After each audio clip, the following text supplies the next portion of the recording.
Hi there, and welcome to Get NIST-Y, the series that breaks compliance out of the checkbox trap and turns it into a real security advantage. No fluff, no FUD, just practical strategies to make compliance work for you. I'm Jared Kasner. I'm a co-founder of Blacksmith InfoSec and one of the co-hosts today. I'm joined by my co-host and co-founder from Blacksmith, Mike Zabarski. And today we're joined by special guest Bryan Lukralle from Charter Technology. Bryan, do you want to introduce yourself? Sure. I'm Bryan. I am the Chief Strategy Officer of Charter Technology Solutions, or CTS. Been with the company for about 2 years, and um, we are a MSP focused on nonprofits and educational organizations. We're about 85 staff, and been working very hard at improving the cybersecurity compliance of our clients, and excited to talk about it. Excellent. Well, thanks for joining us today. Today, we're going to be talking about compliance. Is it prescriptive or performative? And what we mean by that is, are you just offering a fancy report, or are you actually keeping your clients secure? So today, we're going to dive into how to turn compliance from necessary evil into a real business win. So, Mike, maybe you can start us off. When we say prescriptive versus performative, can you tell us the difference? What do we mean by that? Yeah, so there's a lot of different things that kind of go into that. A lot of places that we've seen do compliance are just checking the box. They're not actually implementing security measures, or they're implementing security measures in a haphazard way where they'll implement it for one thing, but not for others. A great example is like multi-factor. So we've seen organizations where they'll implement multi-factor for the 365 tenant and say, cool, we've got MFA, but check the box. But they aren't looking at all the other applications. Are they tied into a single sign-on? Is their accounting system have MFA on it? If it's a healthcare organization, is their EHR system have MFA on it? And like all those other third-party applications and tools also need to be secured. You also need to have MFA on that. Again, security always goes back to a risk-based decision. So some apps won't support it, and then you can kind of choose, hey, we're going to use this app anyways because we still need to, or no, we're going to find a competitive app that does support multi-factor as an example. Bryan, what are some examples you've seen in your line of business? A lot of the same ones you're talking about. MFA is a big one. We've also found that in terms of device management, clients feel like if they have an MSP, they're doing everything they need to be doing just by the nature of having an MSP, when in reality, as an MSP, you're typically just taking on a client environment as is. You're trying to make, as many changes as you can possibly get them to stomach from a budget perspective. But some of the technologies that we're seeing more of a push towards are things like conditional access, things on making it so, yes, you have MFA on an SIS system, but can someone log into that system from a personal device at their home, where it's the same computer that your kids play Roblox on? There's risks that are involved there. So those are one of those pieces that it's actually not a difficult control to implement. You just need to have a good conversation with the client, explain why it's worth making the investment now before they add even more staff and even more apps. That makes it a challenge. Well, that's a really interesting point there, Bryan. Right? How do we get reducing the change fatigue, right? Because we want to roll out a lot of different changes, but at the same time, we also, if we get it done early in the business's career or life cycle, then it makes it easier to roll it out and sort of decrease that change management cost. And so, Mike, I know you worked as a vCISO for a number of years. What are some of the techniques you use as you were working with your clients once upon a time? Yeah, so a lot of it has to do with just building that cyber aware culture within the organization, getting the executive buy-in, making sure that they understand what they're doing. And I think now it's actually it's becoming easier and easier than it used to be, because now boards are getting interested, because boards are asking to attest to things and actually putting their names to things under certain frameworks. So, it's the get the top level of the organization on board, explain to them why it's important to them. Also talk to them about how security doesn't have to be a hindrance to the business. It can be, if done right, it can kind of speed the business along, because while, again, not having MFA may be a faster to log in that one time. In 5 years, once you get a contract that says, hey, you have to have MFA, now you have to have this whole upheaval to say, hey, now we're having to do this stuff. And it causes, again, change fatigue, cultural fatigue. If people understand why they're doing security and how it enables the business, and also ideally bring it home to their families. And one of my big things is always about, hey, how does this impact you and your personal life as an employee? When I was running security awareness programs, I'd always put out tidbits of how it affects them. Like if an iOS update came out that was critical, I'd say, hey, go make sure your kids' iPads are updated.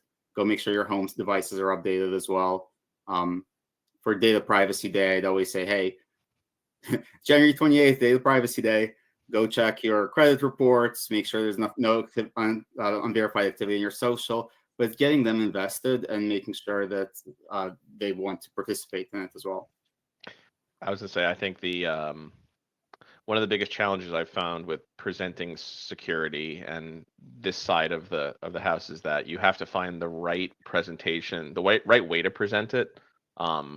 There are I've seen a lot of risk assessments done by external companies and by MSPs that are very, very tech heavy, and it just, most organizations, the list will be, you'll have 150 things that are red. And it's very daunting to look at that list, and to even if you're in the seat of the MSP where it's not your risk, it's the company's risk, but you're trying to teach them or tell them what to do, trying to find the right way to present it is tough. And we've definitely gone through, at CTS and even at my previous MSPs I worked at, going through different ways of, what's the right amount of information. You give too much and their eyes glaze over. You give too little, then it almost looks like you didn't do a deep enough dive into what's going on in their environment. So we've played with different mechanisms of providing an appendix of everything, providing the key 10 things they should do, and our goal of what we think is a reasonable timeline, and then having it be more of a working session out of it versus just dropping a 40-page document on their desk and say your security is in bad shape and we can help. How can you help? If I'm in the seat of the CFO or director of operations, how do I make this better? It's challenging. So we've definitely gone through a lot of iterations to get it to the point where we feel like it is having more of an effect and it's less performative. Yeah, well, that's, you raise an interesting point there, right? Because if you drop that 40-page document on a client's desk or a prospect's desk and say, here are all the things that are wrong, I've seen this myself, where the CFO looks at this and says, this is going to be too expensive, I'm not going to do anything. There's a little bit of analysis paralysis of, okay, if I'm only going to spend $1,000 or $5,000 or $10,000, what do I do to get the best bang for my buck? And so being able to kind of prioritize and talk and have those risk-based conversations. And so, what are some of the strategies that you've used as the chief strategy officer, right? How do you strategize with your customers about where to most effectively spend their money? I think we like to use real life examples at a client that would affect a client, and compliance frameworks help because most C-suite people in businesses have heard of NIST. Maybe they've heard of CIS. So we try to use that as the foundation of what we're presenting to them. But then we try to make the focus as much as possible on the specific controls that they can put in place, whether it be policy based or actual, putting an MFA. And so what we did internally is we built out a questionnaire that is not, the 106 subcategories of NIST. I might be wrong with that number. It's in somewhere between 100 and 115.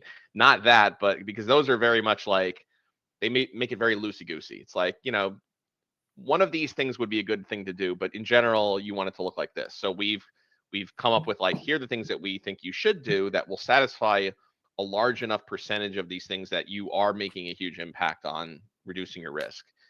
And for each of those items, we built out kind of real world importance language, why should this matter to you, which is not something that is provided in, if you go to the NIST website and you download the spreadsheets worth of stuff, it doesn't explain that. And so we found that being able to have that conversation on a per item level and having it be a much smaller list yields more productive conversations. And it's still not perfect because we always feel like there's more sub controls we should be putting in, but crawl, walk, run is the approach. You try to get them to a better state, and I can always tell them a year later, you are still in a much better shape than most organizations like that are a lot of schools, a lot of charter schools especially, and their cybersecurity is not at the forefront of what they're doing. They're trying to educate kids, they're trying to keep an organization running, they're trying to grow,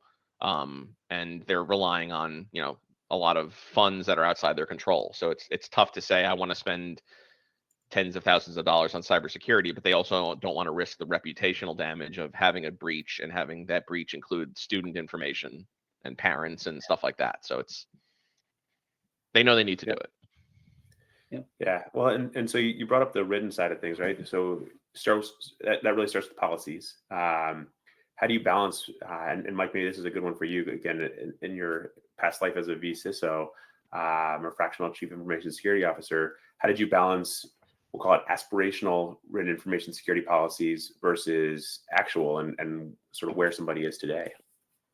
Yeah, so the approach I've usually taken with clients has always been write them aspirationally, say, hey, I want to be aligned to NIST-CSF or CIS IG1 or IG2 or 800-171, and in the policies write everything that's required by that.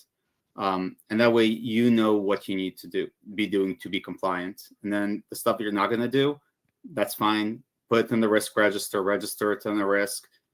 As a risk, and then work it as that. Put in mitigations for the higher level risks, accept some of the risks, assign owners. But that way, again, you're keeping the executive side of the business engaged and aware of, hey, we've got these risks, not just cybersecurity risks, but there obviously are going to be other organizational risks as well. And we need to do something about this. You know, if Bryan wins the lottery and flies off to Aruba tomorrow, what does CTS do? Or if I get hit by a bus crossing the street, what do we do? And so again, looking at all those organizational risks and just acknowledging that A, they exist, and B, it's okay that they exist, and we just need to work towards minimizing that or getting that aligned to what we're willing to accept. Excellent. So I want to change gears just a little bit here, right? And or sort of follow along with what you're that thread there, which is let's talk about the difference between compliance and security, right? I can be compliant with NIST-CSF. Does that actually make me secure, or what do I need to do to secure my business? Like, how do I balance the need for compliance? And NIST-CSF is maybe a bad example. Let's take something like SOC 2, which has some sort of third-party attestation. Is there value in the compliance? How do I make sure that compliance effort actually yields fruit and helps my business? And Bryan, I see you nodding your head, so maybe I'll turn it over to you to. Yeah, I mean, we're going through this right now with SOC 2, and I do think that, especially with SOC 2, because there is an attestation at the end, it does feel like there is a real growth in our security posture by making sure that we are able to provide evidence of the things that we say we're doing, because more often than not, when we talk to clients, if they do have policies, they're policies that they might have downloaded off the internet or someone had at some point, and they don't reflect reality. So unless you're forcing yourself to do some level of looking inward at, like, are we actually doing the things we say we're doing, you are completely just you're kind of just wasting time just to say that you did something versus actually doing something that makes you more secure. But I do think if you do it the right way, and I think SOC 2 is heavy duty. I think CIS, an organization, whether it's an MSP or an internal IT organization, can go through that process and make a real, like, a legitimate improvement in security. NIST-CSF is the one that we use, like, when we talk about it with clients, we always bring up NIST-CSF because of it being like a governmental organization, so it feels like more important. But it is very hard to look at that and take, like, it's not really actionable. You have to basically convert NIST-CSF into an actionable plan versus CIS. You can just you can say very clearly, I'm doing this control check. And if I'm doing that control and it is audited in some way, or you're at least verifying it every once in a while, you are more secure. But NIST is a lot harder to do, but it is the one that when New York State put together their data security law for schools, for public, private, and charter schools, they said you have to build your security program to meet NIST CSF.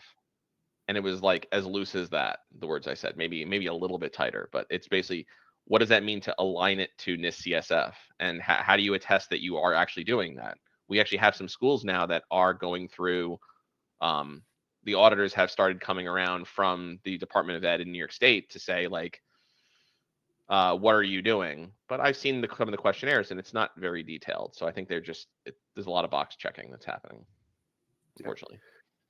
Well, and along with the regulator coming through and doing these audits is presumably at least the fear of fines, which is certainly one way to get a client to pull the trigger on a compliance program. But fear-based selling doesn't tend to lend itself to producing the best outcomes. In my experience, it tends to produce all right, hey, I want to do whatever it takes to not get fined, and like make my pain go away. How do I take something and we'll pivot. You brought up education law 2D, where in New York State, the data privacy laws, there is the risk of fines that's associated with that. We have things like HIPAA that have the risk of fines, and I mean HIPAA talks about even the risk of jail time. Although the reality is, I don't think anybody's been jailed because of accidental HIPAA breaches. It's if you're egregiously doing something like stealing data and selling it, like that's a different conversation. But that's even beyond just HIPAA, right? Or HIPAA violations. But how do we get beyond the fear-based selling and actually sell this as a differentiator, right? How do I make the compliance become that differentiator that adds strategic value to my business? Mike, I'll kick that off now. Yeah, you take that one, because I'm thinking about it. It is something that we talk about a lot. Yeah. So there's two pieces. Not everyone is offering any sort of compliance services. So as far as being able to say, hey, we can get you to compliance, is already going to be a differentiator. The other piece is, Bryan, you said you guys are going through your SOC 2 attestation right now. It goes back to, okay, so you're going to be able to show your clients that your environment is secure. If you've got HIPAA clients, doctors' offices, etc., they're going to require you, if they're going to be HIPAA compliant, to sign a business associate agreement. So again, how do you get your own house in order and prepare for that to be able to say, hey, MSBA claims they can do this, but we're already HIPAA compliant. Today we can sign your BAA and we can show you that we've got our security practices in place, and we can leverage that to also get your security practices in place. So I think there's a lot to be said for just offering the service and also having your own house in order. Yeah, and I do think that on the policy side, because this is something that I've always struggled with, is because there is this tendency to clients to saying, like, I can just buy policies off the internet, I can Google them. And I think the approach that we've tried to push with our own clients over the last 12 months is the importance of having building your policies based on what the ideal state should look like, documenting all of the exceptions to those policies in a way that it forces you to recognize that you're not doing them, be clear for anyone external that wants to know, but put some pressure on yourself to continually make improvements to get that policy exception list down to 0 eventually. That's the hope. I think that approach works really well versus the idea of someone writing a policy, not really tracking what you're like, that it's not really meeting the ideals that you're trying to get to. I think it's very hard to iterate from there, because you're pulling in business leaders who don't want to be talking about security all the time. You have a very limited window to have their attention and to have things happen. So you need to make the most of that time. And I think that the approach of having it run through a risk register and having policy exception documentation works way better than what I was used to back in the day, which was just just doing risk assessments, continually doing risk assessments, but the policies never get created. And then when the time comes that someone's actually checking on them, there is no evidence. that's a rough conversation to have with a client if you haven't done that work. Yep. Yeah. The other thing that I saw when I was visa sewing is even the clients that we were engaged with. So you get the policies in place.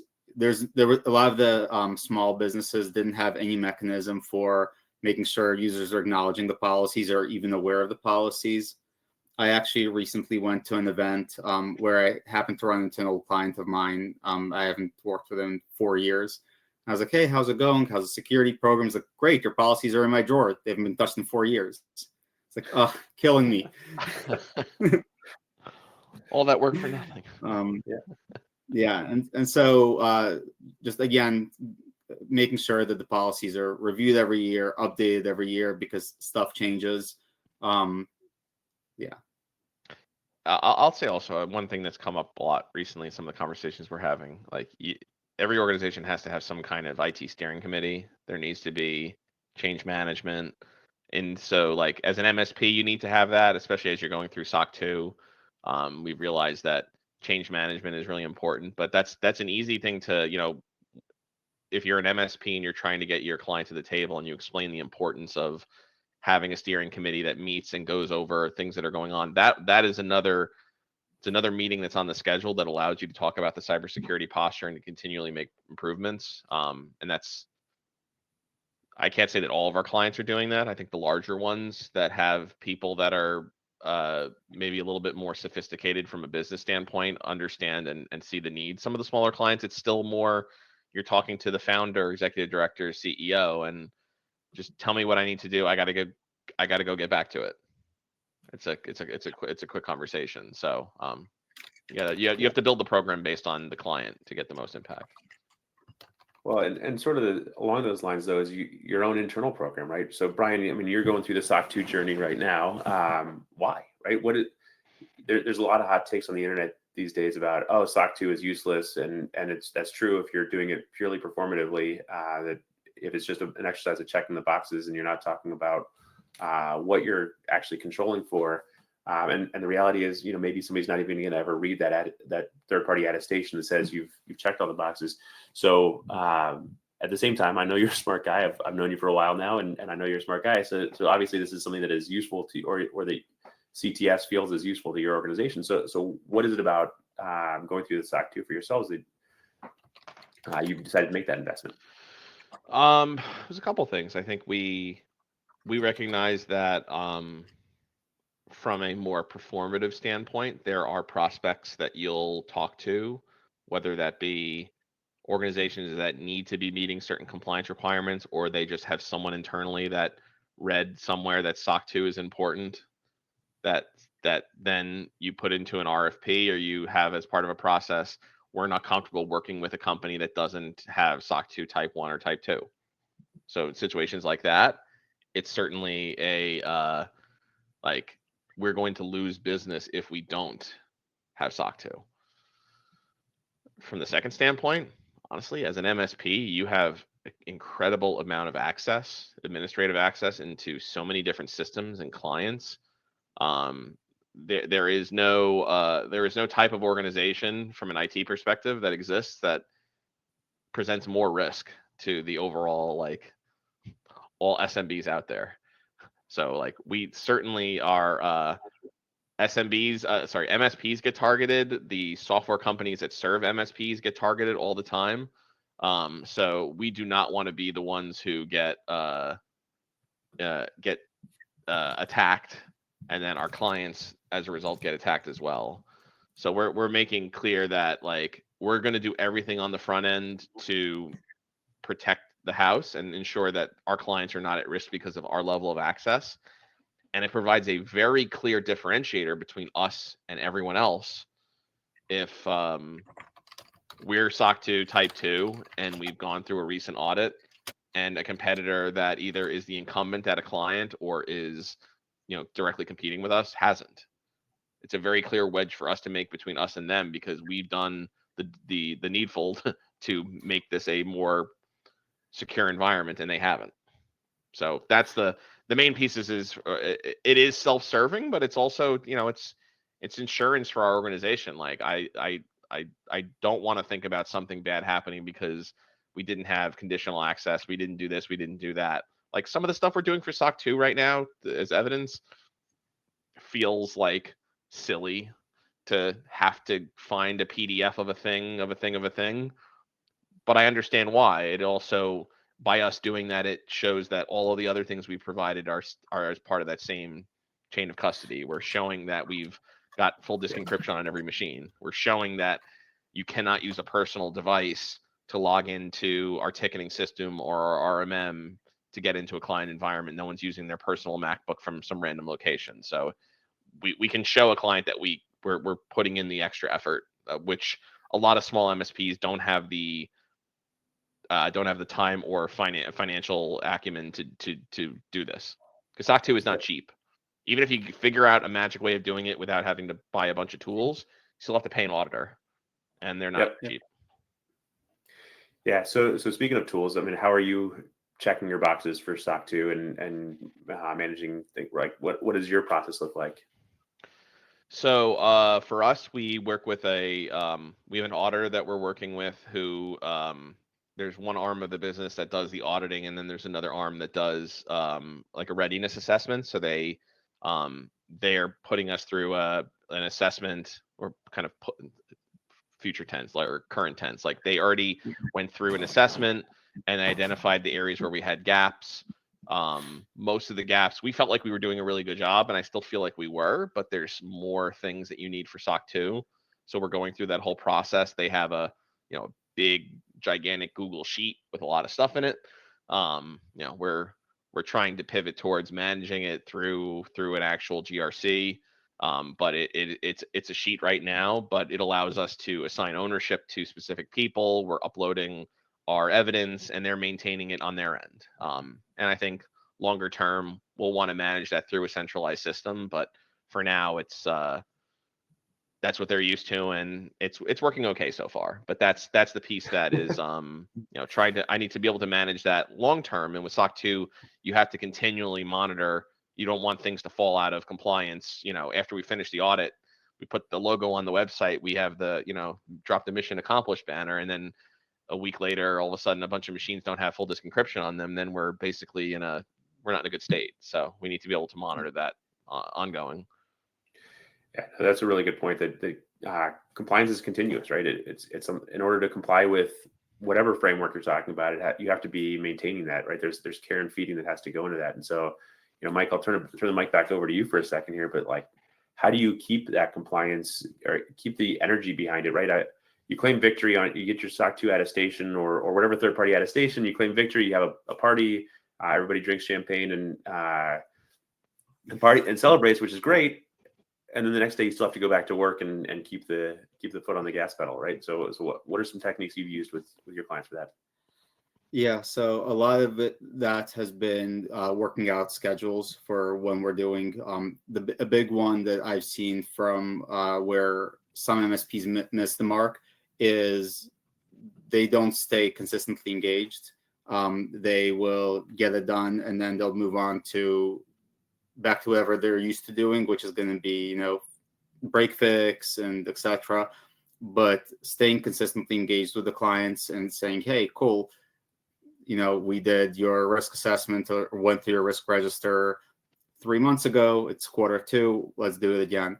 Let's take a look at what's changed. Let's take a look at what things we've implemented so we can close out some of these risks or mark them as mitigated. Doing user audits to make sure that, again, people aren't have the right permissions and are in the systems they need to be in, and that they're all still there and employed by that client.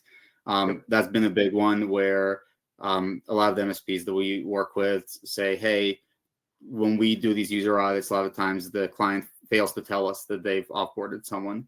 And so kind of being proactive to say, hey, it's Q2. We just uploaded a new list of everyone who's active in 365. Is this correct? And then they can go through and kind of validate that and say, hey, no, we fired Jared last week. Well, we forgot to tell you. Yeah, you still haven't told me. Yep. That's how you find out, Jared. But the other piece that I've seen from MSPs, again, going back to kind of engaging with the business, is you guys don't manage all their systems. They've got accounting systems you guys don't manage. They've got other systems like EHR systems you guys don't manage. So sitting with the client and saying, cool, we've done all the audits for the stuff that we've done. Let's go through your stuff. And trust me, as much as the clients suck at telling MSPs that they've offboarded someone, they're even worse about actually offboarding someone themselves. And so going through that exercise really helps to forge that trust with the client to say, hey, we're not trying to just secure our little section, the stuff that we're managing for you. We're trying to create a secure business for you and minimize your risks. Yeah, going through the third-party apps is definitely a great exercise in general. We've definitely, as a company, our contracts in general are focused on the infrastructure and their devices, and it tends to not drift into the SaaS apps, but there's a lot out there. And when we go through, it is really eye-opening, like, oh, you have 3 project management systems. Wait, why? And it actually turns into a little bit more of a IT budget savings conversation, not just like, okay, you have these systems, what data are you actually storing in them? Who actually has access? Is there, like you said before, is there MFA to these systems? I know you have MFA to your Google Workspace, but it does spark some really interesting conversations at times. And I mean, I don't know, Michael, when you were in this role before, like, I think the challenge we still see is trying to get, like, you may in your mind design this great vendor questionnaire that they're going to fill out for you, but a lot of vendors are just not going to fill it out. So especially if if it's a small company, if it's a contractor they have or a consultant, there's a risk of losing the business. They're going to spend the time to fill out a 10-question thing about what they do to protect the data that they have access to. But you're not sending that to Microsoft. You're not sending it to Google, to Asana, to HubSpot. They're just going to say, see our trust center and buzz off. So what your experience dealing with that stuff? Yeah. And the reality of it is that's fine, right? They go through these audits so that they don't have to fill out those questionnaires. So when they say go to our trust center, don't stop the conversation there. Go to their trust center, pull down their SOC 2, review it, right? Because I've definitely had companies say, we're not filling this out. Go to look at our SOC 2. It's available when you log in. And you log in, there's findings in there. Okay, cool. Now let's discuss the findings and see, are we okay with these findings? Are we not okay? What was the management response, right? So just because they have a SOC 2 attestation doesn't mean it's a clean one. Just because if they're ISO certified, again, look at the reports, get the reports from them, and just don't take their words for it. I know it takes time, but so Mike, you're absolutely right about that. But at the same time, right, if I don't have any experience with SOC 2 and I'm looking at a SOC 2 attestation for the first time, how do I know whether it's clean or not? What are some flags that might tell me that I might need to dig a little bit deeper with a vendor? Yeah. So at a quick glance, there's really 3 things you want to look at. The first one is the system that you're using from the vendor actually in scope of the SOC 2? Because I've definitely tried to work with a vendor before and they've given me their SOC 2 and the system I wanted to use wasn't in scope for SOC 2. I was like, cool, this is useless. So Mike, we just had this a week ago. Sorry, 2 weeks ago with an MSP vendor who will not be named, who had 5 of their 6 products were put through an audit, and one of them was left out, which was the one that we were looking at, where they stored data in an Azure tenant, and asking basic questions around how they were doing data security resulted in crickets and delays. And I got the hint basically that it's not in a good state and there's a lot of work that needs to be done. So, if I was more of a simpleton, I would have went, oh, they have a SOC 2 and it's everything. But I don't know, I had a feeling. But that's why as an MSP, when you're working with a customer, you have to dig a little bit deeper. I will say that if a vendor has at least done SOC 2 for something, they usually feel a little bit better than the alternative of there's nothing. Yeah. So this is when you have to explain to the client, there's more risk here, but there's less than these 3 other ones. And then you have to make a determination how critical is the data they have. And if there's no other alternative, which often happens in the education space, there's like 1 or 2 companies that does it and neither of them have it. You can't just not use it. You don't want to go back to on-premise. Yep. Never. Yeah. Well, Yep. and that's so.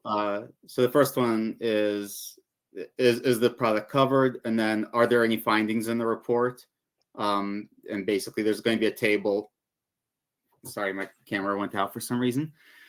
But basically, there's going to be a table within the report for each control and the findings if there were any findings.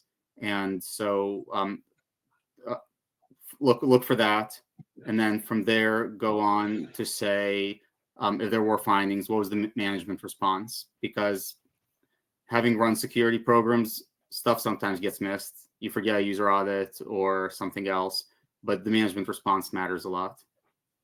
Okay. Yeah, and so Bryan, we had an audience question that I want to actually direct to you based on your response just a second ago, which is Sure. really around MSPs and how MSPs can show the ROI of a compliance and security program to their clients, because a lot of clients only want to do the check the box version of the exercise, right?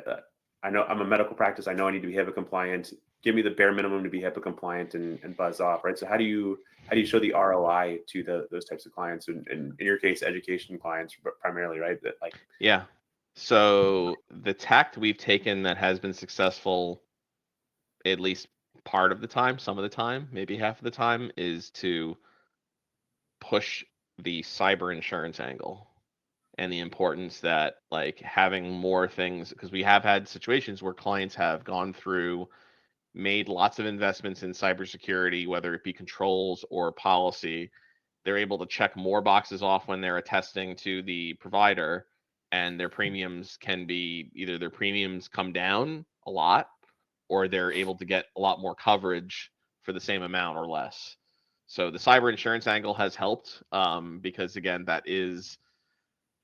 it's like a question of when, not if, of you're going to have some kind of breach of some kind. So having an ROI of like some of this program can actually pay for itself, and you're able to differentiate from other organizations. Now, healthcare is tough because more often than not, the people that are purchasing healthcare services are doing it out of a need, and they're not necessarily going on the website of Northwell Health or whoever and saying like, oh, what security certifications do they have?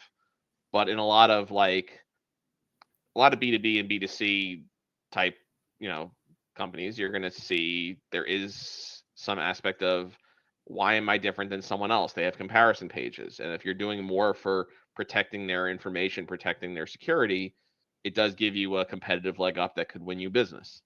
Like I said, it works for us. Like we don't have SOC 2 yet, but there are things that we are able to do today that we bring up in terms of our controls and some of the NIST CSF audits we've gone through and the results that have differentiated us. And Yep. it's just certain businesses have that ability. If you're a law firm, maybe not as much right now because a lot of it is based on referrals. But as soon as something ends up in the news around some type of business getting breached and you hear about it, consumers start to pay attention.